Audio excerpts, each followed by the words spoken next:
Hello दोस्तों, कैसे हैं आप? आशा करती हूँ आप बहुत अच्छे होंगे, खुश होंगे, स्वस्थ होंगे। तो जी मैं भी ठीक हूँ। तो जी घर का पूरा काम खत्म हो गया जी मेरा, जो भी मेरे पास काम था जी घर का। तो जी और आज तो मैंने गेहूँ भी धुले जी, आज 7-8 जोड़ी गेहूँ धुले जी। और फिर थोड़ा सा मार्केट भी गई, सामान लेके आई थी। तो जी अब बिल्कुल मेरे घर के भी और बाहर के भी काम पूरे होने के बाद जी मेरे पास जितना भी टाइम बचता है जी, 1 या 2 घंटा जितना भी, तो मैं उससे मैं सिलाई करती हूँ जी। क्योंकि 1-1:30 बजे 2 ही बज जाते मेरे बेटे को स्कूल से आने के लिए आने में। तो जैसे वो स्कूल आता है उसे खाना देना, थोड़ा रेस्ट करेगा जी वो स्कूल से आकर, उसके बाद खाना खाएगा जी। तो जी मेरे पास है जी आज ये पैंट प्लाजो इस तरह का, देखिए। एक ये सिलना जी एक लड़की का, और एक ये सलवार है जी मेरे पास, और एक ये सूट है जी, और एक सूट और है जी मेरे पास में। अब देखती हूँ जी मैं इनमें से मैं कितने सिल पाती हूँ आज। मगर मैं कोई प्रेशर नहीं डालती जी अपने दिमाग पे कि हाँ मुझे इतना सिलना या नहीं सिलना, क्योंकि जी मेरा काम है जो भी है घर का है।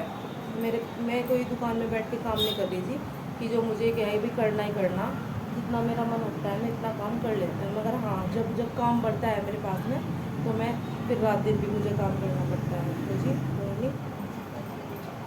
तो जी बस जैसे भी है कि टाइम का देखो जी, फ़ोन चलाने में पूरा पूरा दिन निकल जाए किसी किसी का। तो मेरे से तो ये होता नहीं जी कि पूरे दिन फ़ोन चला लो पड़ के। तो मैं सोचती हूँ जी 1-2 घंटा में कुछ भी कर लूँ। अगर हम 100 रुपये भी कमा रहे हैं जी, हमारे लिए वो भी बहुत होते हैं हाउस वाइफ के लिए। क्योंकि हमारी कोई परमानेंट कोई सैलरी तो होती नहीं जी, देखोगी हमें, और हमें काम भी पूरे दिन ही करना हो, हमारी कोई सैलरी भी नहीं होती। तो इसलिए अगर हम 100 रुपये भी अपने दम पर कमा रहे जी, उन पर हमारा हक भी हो जी, और एक ऐसी खुशी हो अलग से ही कि उसे हम अपने खुद से खर्च कर सकें जी। उससे हमें किसी की पूछने की ज़रूरत नहीं पड़नी। तो जी बस इसीलिए घर में ही करती हूँ जी मैं सिलाई, और जितने भी मेरे पास कपड़े आते हैं मैं उन्हें सिलती हूँ जी। तो जी देखिए बस, वैसे तो अकेले रहना बहुत अजीब सा लगा जी, मगर यही फैमिली जब जैसे जहाँ हमारे पति काम करेंगे जी, हमें वहीं पे रहना पड़ेगा। तो जी बस जैसे भी है, जिसको भी किराए पे तो सभी रहेगा, कोई हम तो रहेंगे नहीं, मुझे आएगी ठीक है जैसा भी है। और सिलाई में सिलाई में भी मुझे पहले से ही इंटरेस्ट है मतलब सिलने में। और आपको मैं बताऊँ जी, मैंने कहीं सिलाई भी नहीं सीखी थी। मैंने किसी टेलर के पास में कभी कोई सिलाई नहीं सीखी। जितना कुछ सिलती हूँ जी मैं अपने खुद से ही सिलती हूँ। बस ये है कि मेरे पापा जी टेलर थे जी, हमारे जैसे जहाँ जिस गांव के थे जी हम, उस गांव में जी दुकान भी थी हमारा, और जेंट्स टेलर की थी जी, जेंट्स के कपड़े सिलते थे मेरे पापा। और वहाँ पे अंकल जो भी थे उनके पास में, जो उनके जैसे चेले बोल लो जी, तो जी कारीगर भी हमारी दुकान पर काम कर रहे थे। और फिर उसके बाद में बस थोड़ी थोड़ी जैसे भी पापा सिलते थे घर में कपड़े, तो मैं थोड़ा कुछ तो देख ही लेती थी। पापा सूट भी सिलते थे मम्मी के, तो मैं भी देख लेती कभी कभी। और उसके बाद में जी बस इतना तो पापा से पूछ नहीं पाती, क्योंकि मेरे पापा को बहुत जल्दी गुस्सा हुआ था जी। उसमें क्या था कि पापा की मशीन को मैं छेड़ दूँगी ना, जैसे मतलब मैंने कुछ भी सिल लिया जी, अपना कोशिश करी कि हाँ मैं थोड़ा बहुत सिलूँ, तो मेरे पापा मेरे से धागा फंस जाते जी मशीन में एकदम। अब ये कह लो जी डर में फंसा था या घबराहट में फंसा था, मेरे को धागा फंस जा रहा था जी। तो उसके बाद में क्या होता, अगर पापा जी को नहीं भी पता होगा ना कि मतलब मैंने मशीन चलाई या नहीं चलाई, तो धागा फंसा हुआ वह मेरी निशानी होती जी, हाँ मैंने मशीन के साथ छेड़छाड़ नहीं करी जी, मतलब छेड़ करी जी कुछ भी, या चलाई मैंने कुछ भी करा जी। तो जैसे भी पापा गुस्सा करते जी बहुत कि मशीन, क्योंकि मैं भी सोचती भाई खोलनी फेरने में बहुत टाइम लगा मशीन में, देखो जी। तो जिसके बाद कोई बात नहीं जी, मैं पढ़ाई भी करती थी। और हम जब जहाँ पे रहते हैं जी फ़िलहाल, गांव तो हमारा इधर खादर में दुर्गा जी के पास में है, तो उर्दू कन्नड़। उस टाइम पे तो मेरी 9 साल की उम्र थी जब वहाँ से हम अपने मकान बेच के आ गए थे। तो उसके बाद में मेरी मामी की, यानी हम अपने मामा के पास में मुझे फतेहगढ़ में रहते हैं जी। मुझे फतेहगढ़ से पहले रामपुर किराया डबल फाटक पुल है जी, सुभाष चौक, वहाँ पे रहते हैं सुंदर नगर में जी। तो जी मेरी मेरे 5 मामा जी हैं और 5 ही मामियाँ हैं। तो जी जो मेरी मामी जी है तीसरे नंबर की, उनका नाम रेखा है जी।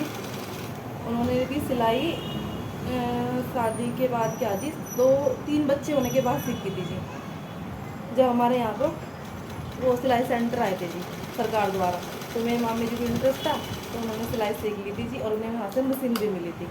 मशीन मिलने से मैं इतनी लगन से सीखी थी उन्होंने सिलाई जी, कि उन्होंने इतनी अच्छी टेलर बन गई थी मैं क्या बताऊँ आपको। तब तक मुझे सिलना नहीं आता था जी, और सिलना तो मेरे तो शादी के बाद भी नहीं आता था जी।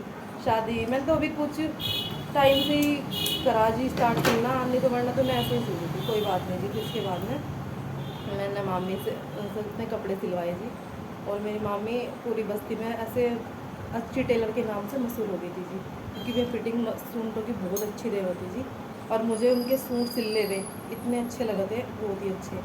और वो क्या थी जी, वे कभी मेरा नाप नहीं लेती थी। अगर मैं कपड़े सिलवाने गई ना उनके पास में, तो मेरा कभी नाप नहीं लेती, ऐसे ही बस क्या तो उन्हें अंदाज़ा हो रहा होगा जी, और कुछ भी। और वो मेरे सूट मेरी मनपसंद सिल देती थी, और सूट का यही हो जी, अगर हमारा सस्ता भी सूट है और वो हमारी मनपसंद सिले गया, यानी फिटिंग अच्छी आई, सब कुछ अच्छा है उसका, सब परफेक्ट है, तो जी हमें वो सूट बहुत अच्छा लगेगा, हमें 2 रुपये भी ज़्यादा देने में दिक्कत नहीं आने की, हम उनसे खुश होकर देंगे जो तो पैसे। तो उसके बाद में फिर जैसे भी जैसा बस मामी ने मेरे कपड़े सिल के चले गए जी। और मैं आप लोगों को ये और बताऊँ जी, उन्होंने कभी मेरे से पैसे भी नहीं लिए कपड़े, और सबसे ले थे मैं अपने पैसे, जैसे भाई कोई भी रिलेशन में था सबसे ले थे, मगर वो मेरे से कभी पैसे नहीं लेती थी। तो बस उन्हें मैं देखते देखते मैं सिलाई सीखी थी, और शादी के बाद कुछ कपड़े मैंने तो बाद में सिलवाए तो मुझे ना समझ में नहीं आए, क्योंकि फिटिंग नहीं अच्छी आ रही थी, और बस फिर मेरे लगन लगी जिस टाइम से। उसके बाद में मेरे पापा जी की पुरानी मशीन थी जी, तो पापा जी की पुरानी मशीन को, हैंड मशीन थी जी वो मैंने रिपेयर कराई जी, ऐसे ही पड़ी हुई थी पापा के एक्सपायर होने के बाद में, तो उसे कोई चला हुआ भी नहीं थी। उसके बाद वो मशीन मैंने रिपेयर कराई जी, रिपेयर कराने के बाद उसे मैं अपने ससुराल लेके आई, और ऐसे ही बस मैंने कहते नहीं कि बिना गुरु ज्ञान अधूरा रहा जी, ऐसे ही बस मैंने सिलना स्टार्ट कर दिया। कभी मेरे से गले नहीं अच्छे बने थे, कभी मेरे बाजू नहीं अच्छी लगी थी, तो मैंने सिलना स्टार्ट कर दिया जी ऐसे ही, कोई बात नहीं जी, धीरे धीरे बस। और फिर ऐसे ही मैं देखो जी, किसी से कोई ट्रिक ले ली, किसी से कोई ट्रिक ले ली, और कुछ सब कुछ तो जी मैंने अपनी देखो मम्मी से सीखा, उनकी देन है जी। आज मैं अगर कोई आता है तो ये कहना दीदी बहुत अच्छी फिटिंग आई, तो बस बहुत अच्छा लगा जी देखो। तो जी मैं यही कहूँगी, कहने का मतलब यही है जी मेरा, कि मैंने सिलाई अपनी रेखा मामी से सीखी थी। अब आजकल तो सिलाई नहीं चला, मतलब सिलाई नहीं करती थी मैं जब, वो इसलिए नहीं करती क्योंकि मुझे एनर्जी दौरा पड़ता है, तो इसलिए कभी बैठे बैठे पड़ जा, तो इसलिए मैं सिलाई नहीं करती। वो टाइम हो गया मैंने सिलाई छोड़ रखी थी, तो बच्चों की दोनों की नौकरी भी लगी उनके, और बेटी की भी शादी कर दी थी, तो मैं सिलाई नहीं करती। तो जी बस देखिए यही है जी, थोड़ा सा मैंने आप लोगों से अपनी बातें शेयर करी थी, क्योंकि जो भी हो बस अच्छा ही हो जी। तो जी प्लीज़ आप चैनल पे हैं तो चैनल को सब्सक्राइब कीजिए, लाइक कीजिए, शेयर कीजिए, क्योंकि आप लोगों के सपोर्ट की मुझे बहुत ज़रूरत है। धन्यवाद।